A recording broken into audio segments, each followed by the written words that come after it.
Hello there, you beautiful people, and welcome to our very first project. I hope you're excited. In this project, we're going to be making a health potion for a video game. That's right, we're officially game developers. High five. So the scenario is, we have a character, who I guess kind of looks like this, who has some health. Let's say he has 45 points. We imagine that this character has walked over a health potion, and the health potion magically increases their health by a random amount. I guess in this case, quite a lot. But the game also has 3 difficulty settings: easy, medium, and hard. Now, depending on what difficulty is selected, the amount of health that the person gets from the potion will change, and this will be less on higher difficulties. So in this lecture, we're going to be using variables and numbers to create the functionality required for this health potion to work, and we're also going to use Python's random module to help us build a random number generator. By the end of the lecture, you should have a rock-solid understanding of how numbers are used in computer programs to make things work behind the scenes, and you'll also know how to make a random number generator in Python. This lecture is going to tie together a lot of what we've covered so far and should be a really valuable learning experience, so I hope you're excited. Oh, and make sure to follow along with me for maximum learning. We have a lot to do, so let's boot up Idle and get into it. Alright, so the first thing we're going to need to do is create a new script to hold all our code. So I'm going to go up here to the File tab, press New File, and we're going to see this thing here. I'm going to save it on the desktop in my Python Bible folder, and I'm going to call it health.py. Now make sure you remember the .py file extension when you're following along. So let's maximize this, and we're good to go.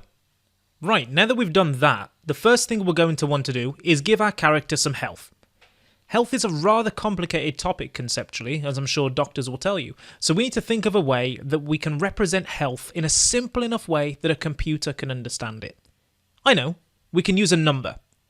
Health is going to be a whole number in this game, so we're going to want to use the integer data type, because that's what we use for whole numbers.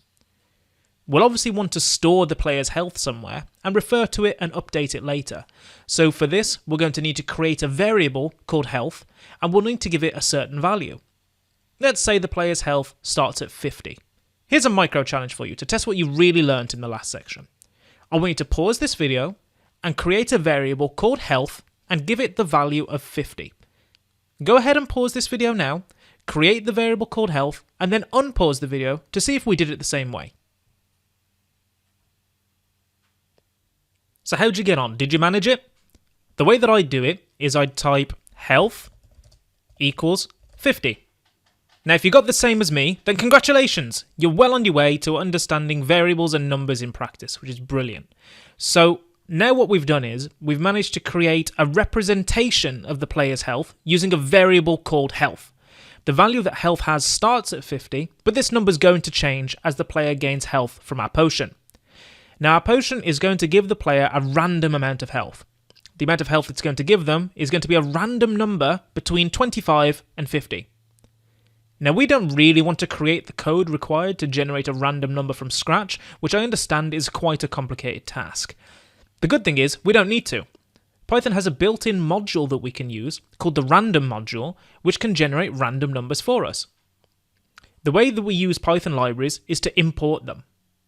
You usually do all of your imports at the top of Python scripts, so let's go up there and import the random module. Let's move this down.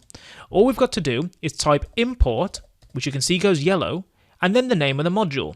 Seeing as we're importing the random module, we're just going to type import random. And say when I save the file, that's going to allow it when it runs for Python to import that file. So perfect. One thing that you should notice is the way that the import word here went yellow.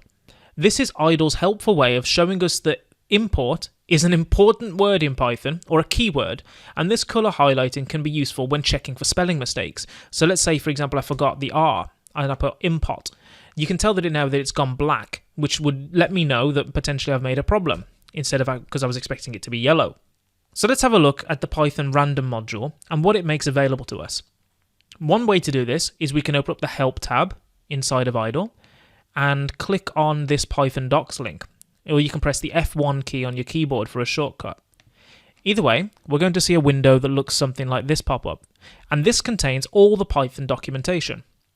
This documentation details all the built-in modules and functions that are available with Python and other useful pieces of information. So it's a great resource. Now at the top here, as we're looking for a random module, we're going to click Modules. And here's an alphabetical list of all the modules, which is quite convenient for us to browse. Now as we're looking for the random module, let's click the letter R here and see what comes up. Awesome, the R's not that long, and you can see random is right at the top, so let's click on that. And this has opened up the documentation for the random module. As you can see in here, we have all sorts of useful information, which you can browse through if you wish, but to save some time, I'm just going to show you the randint function. So when I browse to that, here it is. So random.randint. So this function will give you a random integer, okay? And it gives you the information here on how it works.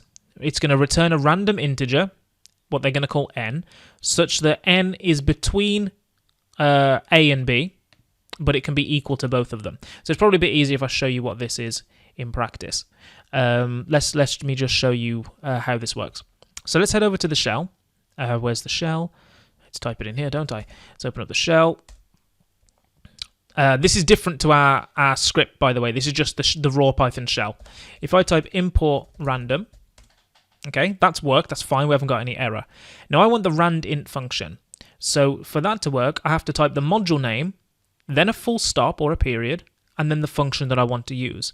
So random.randint, and let's say I put, I don't know, 10 and 20. Okay, so Python has given me a random number between 10 and 20 that can be equal to both. So if I just run that again, random.randint, let's say 10 and 100. You see, it's given me 45.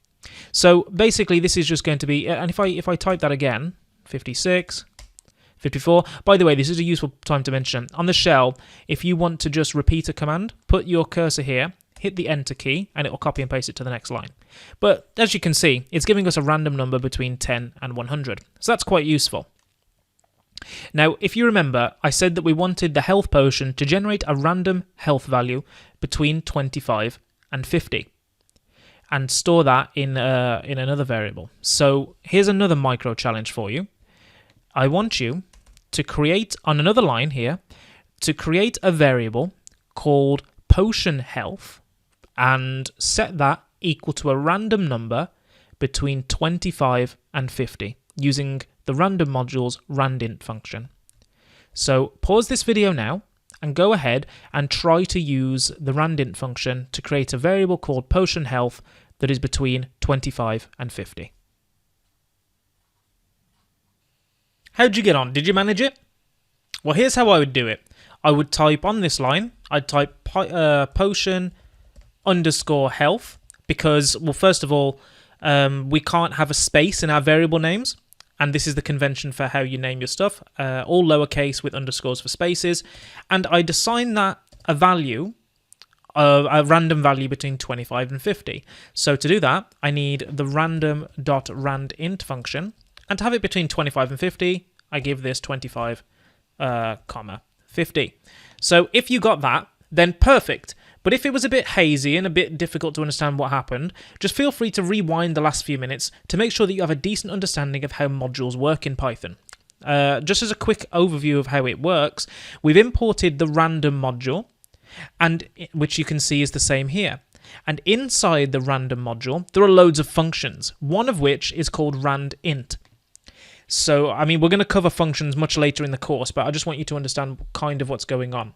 So what we're saying is, in the random function, put a period, this function name, randint, which we're going to give 25 and 50, Python's going to get a random number from this, isn't it? It's going to get, I don't know, say 35.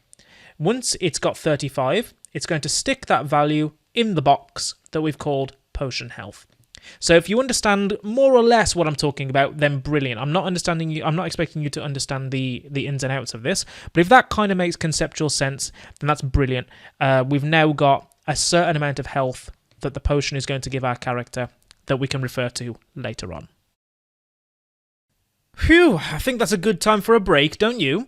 So let's have a quick review of what we've done so far in the project. We started this lecture with a brief of this project and what we'll be making. We found out that we're making a health potion that can be used in a game to give a character a random amount of health, depending on the difficulty level. You then went ahead and applied what you've learned about variables and numbers so far to create a variable called health and give the player an initial health value of 50. After that, we decided that we wanted to use a random number generator to help us with making random numbers for our potion to save us coding it all from scratch. So we checked out Python's random module. We had a quick overview of how to look at a module's documentation and also how to import a module into our code using the import keyword.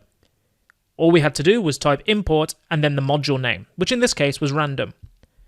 Finally, we used the randint function inside of the random module to generate a random integer between 25 and 50 and stored that value in a variable called potion health.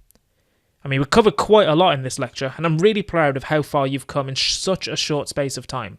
We're really starting to touch on some advanced topics such as module importing and functions, so if all of this makes sense to you so far, then well done, genius. We aren't there yet though. There's still some way to go to finish off our health potion project. In the next video, we're going to find a way of adding together our potion health to our player's overall health, and we're also going to find a way to implement a difficulty system so that a player will get less and less health from our potion when playing on harder and harder difficulties. I'm really excited to finish off our project, so I'll see you in the next video.